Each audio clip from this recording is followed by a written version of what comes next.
La Torah, les mitzvot, c'est l'antidépresseur.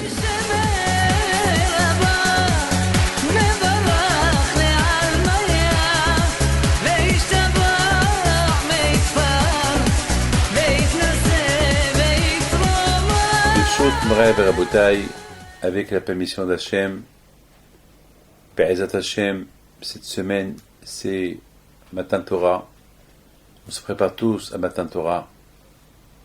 Et sachez très bien que selon comment on se prépare pour recevoir la Torah, on va recevoir. Et sachez très bien que beaucoup des fois on dit que préparer un mariage, ça demande du temps. Et Matan Torah, c'est un mariage. Vous savez très bien que nos sages, ils comparent la Torah comme la Ketouba, et c'est comme un mariage symbolique entre Hachem et Am Israël. Et dans la Ketouba qu'on lit à Shavuot, il y a des clauses dans la Ketouba que le mari il est responsable et de sa femme, etc., etc. Mais il y a aussi des responsabilités de la femme vis-à-vis de son mari. Donc il y a des clauses dans la Ketouba. Donc HaKadosh Baruch Hu, il nous a donné la Torah. Et vous savez, et nous on a accepté de se marier avec Hachem. C'est pas marié, c'est comme symbolique. Alors un mariage, parce que Hachem il demande de nous beaucoup de choses, hein. Alors nous aussi on demande à Hachem aussi beaucoup de choses. On veut que tu me protèges, on veut que tu nous donnes à manger, on veut que tu saches qu'on va être parfois, il ne faut pas t'énerver sur nous. Vous savez, c'est considère-toi comme un bon mari. Et quand je vois au lui aussi, il nous dit, d'accord, mais vous aussi, il faut faire ceci. Donc, vous savez, pour qu'il y ait le shalom entre l'homme et la femme, il y a des conditions. Il y a des conditions. Il ne peut pas avoir un shalom s'il n'y a pas de conditions. Il y a des conditions à respecter. Si la femme, elle rentre dans la vie de l'homme, et l'homme, il rentre à la cuisine et commence à dire à sa femme, pourquoi tu fais ça, alors que l'homme, il n'est même pas un cuisinier. Donc il va perturber les choses. Si l'homme aussi, il ne montre pas à sa femme qu'il aime sa femme, et qu'il n'achète pas de cadeaux, etc., donc ça ne va pas. La femme aussi, elle a des engagements vis-à-vis de son mari. Donc la Torah, c'est des clauses, c'est des conditions entre Hachem et Am Israël. Donc, il faut qu'on se prépare. Donc c'est un mariage. Il y a une préparation. C'est pour ça on fait des calculs, on compte les jours, etc., etc. Vous savez, simplement, je voudrais vous raconter une petite histoire que j'ai vécue au Canada. J'étais au Canada la semaine dernière et j'étais à un mariage. Et dans ce mariage, j'ai vu quelque chose d'extraordinaire. C'est un mariage qui me ramène à 2 ans en arrière. Alors, il y a 2 ans, j'ai assisté à un mariage d'une jeune fille qui s'est mariée plus jeune que sa grande sœur. Et c'est moi qui ai dit aux parents, même qu'elle est jeune, elle a une grande sœur qui n'est pas encore mariée, mais c'est pas grave, il faut la marier. Il faut pas attendre. Et elle a trouvé Baruch Hashem, ils m'ont écouté, et je suis parti au mariage. J'ai assisté au mariage de cette jeune fille. Mais jamais j'oublierai que j'ai vu à côté sa sœur, sa grande sœur, qu'elle était là, bien habillée. Jamais j'oublierai son visage. Elle était en train de prier Hachem. Et elle voyait sa sœur, sa petite sœur, qu'elle se marie. Et alors que les parents, ils se sont occupés plutôt pour marier la grande, mais parce qu'ils n'ont pas réussi à la marier la grande, donc ils étaient obligés de marier la petite. Et après le mariage, c'est moi qui les ai mariés, je suis parti vers la grande sœur. Et je lui dis, n'aie pas peur, je te promets. J'ai pris un bouchon, le bouchon du kidouche, de la bouteille, avec laquelle on a fait le kidouche, et je lui ai donné. J'ai dit, voilà, ce bouchon-là, tu me le donneras à ton mariage sous la choupa. Je te promets. Avec clé d'Hachem. Elle me dit, t'es contente, mais ça veut dire que vous me promettez que vous allez venir à mon mariage? Je dis, non seulement je viendrai à ton mariage, mais je serai sous ta choupa, je te marierai comme que j'ai marié ta sœur, avec ton futur mari. Et tu vas me rendre ce bouchon de la bouteille du vin. Et si Dieu veut, je vais danser autour de toi à la salle. La pauvre, elle a retrouvé son sourire. Et je vous donne la parole d'honneur. J'ai prié à Kadosh Baruch Hu. J'ai dit à Kadosh Baruch Hu, pour 2 raisons. Il faut que tu m'écoutes, tu écoutes ma prière.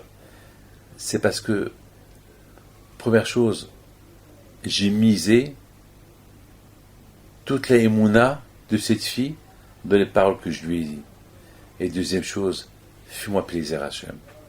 Pour moi personnel. Parce que j'ai vu comment elle priait, au lieu qu'elle soit jalouse de sa sœur, elle prie, on dirait qu'elle prie pour sa sœur. Je t'en prie Hachem, tu écoutes ma prière. Mes amis, en général on dit que l'homme il cherche la femme. C'est pas la femme qui cherche l'homme, c'est l'homme qui cherche la femme. Mais parfois, ça arrive que l'homme il n'arrive pas à trouver sa femme. Alors qu'est-ce qui se passe? Il se passe que la femme, elle prie. Elle prie à Hachem pour que son mari la trouve. Parce qu'elle ne peut pas le chercher. Elle ne sait pas. Elle sait pas. Mais l'homme, il a son mazal.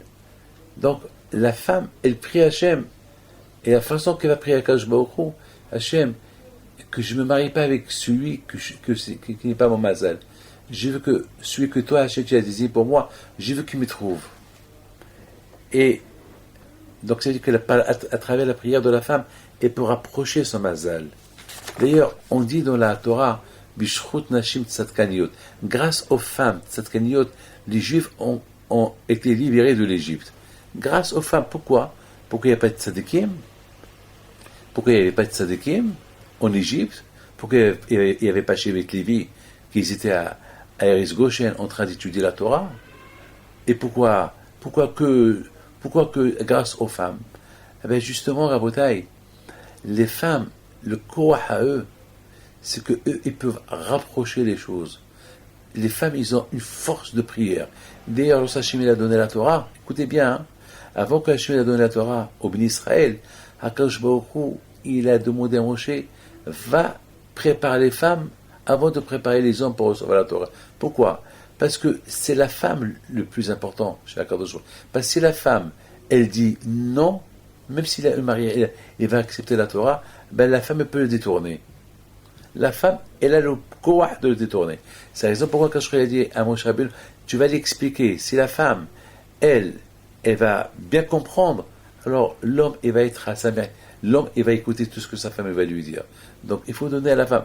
Donc, on a vu que les femmes, ils ont la force de la prière. Ils ont la force de séduire. Ils ont la force de réussir. Et c'est la raison pourquoi, grâce aux femmes d'Égypte, les Juifs ont quitté l'Égypte. Parce que les femmes y priaient pour que, par rapport à leur prière, ça a réveillé, ça fait que les hommes, ils se sont réveillés, on voyait leurs femmes prier, ils se sont dit pourquoi nous on ne prie pas. Eux, les pauvres, les hommes, ils étaient dans les travaux forcés, ils étaient les pauvres dans une situation catastrophique, ils n'avaient même pas la tête pour prier. Mais quelque part, en voyant leurs femmes qui étaient en train de prier, ça les a motivés à se prier, et donc la cause de la sortie de l'Égypte, c'était grâce aux femmes. C'est grâce aux femmes. Donc, à Rabotai, c'est quoi la fin de cette histoire du Canada? Eh bien, grâce à Dieu, il y a 1 mois et demi, pendant 2 ans, le père de cette fille, qui s'appelle Esther, il m'appelle, Rabbi David, qu'est-ce que tu penses, ce garçon? Un jour je dis oui, un jour je dis non. Et il y a 1 mois et demi, il m'appelle, il me dit, Rabbi David, et celui-là? Et je lui dis, celui-là, oui.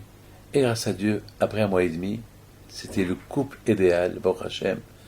Ils se sont mariés, j'étais à le mariage, et sous la choupa, elle m'a donné le bouchon de la bouteille, devant tout le monde. Et je l'ai refilé à un autre, à deux personnes qui je te coupe les deux, que je te partage les deux, pour qu'eux aussi me le rendent sous la choupa, si Dieu veut. L'aïmouna, ça veut dire que préparer un mariage, ça, il faut prier pour préparer un mariage. Il faut prier pour trouver un bon mazal. Il faut aussi prier pour, et une fois qu'on a trouvé le mazal, ça demande une préparation. Écoutez, vous savez que nos sages disent, il y a ceux qui doivent chercher le mazal. Il n'y a que le mazal vient chez eux. Il y a ceux pour qu'ils trouvent le mazal, il faut de l'aide. Ils se rencontrent, les deux. L'un, il vient vers l'autre, et chacun est. Mais le plus important, c'est il faut bien prier pour ne pas qu'on tombe sur le mazal qui n'est pas le nôtre. Parce qu'on peut se marier, mais il se peut qu'on a marié une femme qui n'est pas notre mazal. Donc on a tout perdu. Et Am Israël, ils ont quitté l'Égypte pour un seul but, recevoir la Torah. Donc, il faut bien se préparer pour la recevoir. Parce que cette Torah-là, c'est elle qui va les marier avec Akadosh Baruch Hu. Donc, maintenant, je vous pose la question. Est-ce qu'on s'est préparé pour recevoir la Torah? Est-ce qu'on s'est préparé pour la rencontre, nous et Hachem, le jour de Matan Torah? Le jour de Matan Torah. Parce que c'est une rencontre. Et Hachem, il va avoir des clauses de responsabilité vis-à-vis Hachem, vis-à-vis de nous, et nous vis-à-vis d'Hachem. Mais est-ce qu'on est prêt? Est-ce qu'on a envoyé les cartes? Les cartes, ils ont été envoyées déjà, les cartes de mariage. Mais est-ce qu'on a ouvert la carte? Est-ce qu'on est conscient qu'on va se marier? Dans chaque carte, c'est écrit David Pinto qui va se marier avec Akadosh Baruch Hu. Mais est-ce que je suis conscient de ce mariage? Et je suis prêt à ce mariage? Est-ce que je prie pour que ce mariage réussisse? Est-ce que je suis conscient qu'il y a un mariage? D'ailleurs, c'est la raison pourquoi on compte Sfirat Omer. C'est la raison pourquoi on compte les jours de Omer. Pourquoi on compte les jours de Omer? C'est pour se marier. C'est pour arriver au jour précis qu'on va rencontrer à Kadosh Baruch Hu, le jour de Shavuot. Mais est-ce qu'on est conscient? Vous savez que c'est évident. C'est pas écrit dans la Torah qu'après avoir compté 7 semaines, c'est la fête de Matan Torah. C'est écrit Shavuot. C'est tout. On dirait qu'on parle de la fête du comptage des semaines. Mais ça n'existe pas, la fête de comptage des semaines. Est-ce qu'on fait une fête de comptage de semaines? Et je vous pose une question. Lorsque la femme, elle compte la semaine pour aller au mikvé, pourquoi elle fait une fête? Pourquoi c'est un jour férié? Elle a fait mitzvah. Elle a enlevé l'impureté d'elle, et là, elle est pure. Alors là, on compte 7 semaines pour enlever l'impureté de l'Égypte. Donc, le bon Dieu nous a donné 49 jours à compter, 50 jours à compter. Et alors ça va, on est pur. Alors c'est quoi? On est pur. Alors